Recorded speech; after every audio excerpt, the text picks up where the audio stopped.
In the mid-19th century, Europe balanced on a knife edge of alliances and rivalries.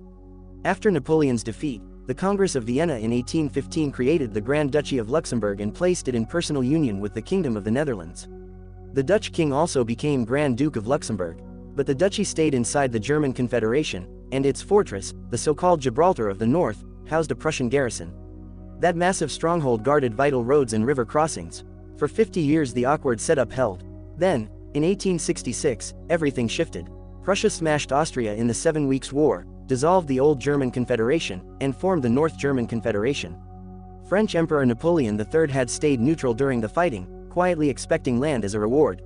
Meanwhile, King William III of the Netherlands faced crushing personal debts.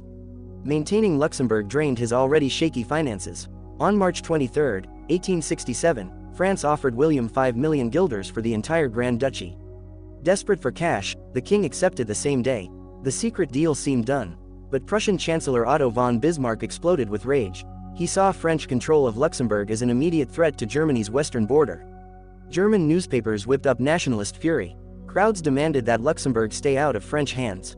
Bismarck threatened war. France fired back, insisting Prussian troops leave the fortress at once. For weeks Europe stood on the brink of another devastating conflict. To stop the slide into war, Russia's Tsar Alexander II called an urgent conference in London. Diplomats from Britain, France, Prussia, Austria, Russia, Belgium, and the Netherlands met through March and April. After tense bargaining, they signed the Treaty of London on May 11, 1867. The treaty declared Luxembourg an independent, perpetually neutral state, guaranteed by all the great powers. The fortress would be dismantled stone by stone. Prussian soldiers would withdraw. Luxembourg kept its economic ties to the German customs union, but no country could buy, sell, or annex it. The secret French-Dutch sale was cancelled. In effect, the Netherlands was banned from ever selling Luxembourg again. The balance of power had spoken louder than any king's wallet. The crisis ended without shots fired, yet it poisoned relations between France and Prussia and set the stage for their war in 1870.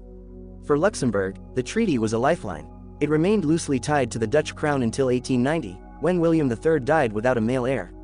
Luxembourg's Salic law blocked his daughter from inheriting, so the throne passed to Duke Adolf of Nassau. At last the Grand Duchy had its own ruling house and full independence. Back in the Netherlands the affair triggered a constitutional earthquake. Parliament blasted the king for acting alone, refused to pass the foreign minister's budget, and forced a new government.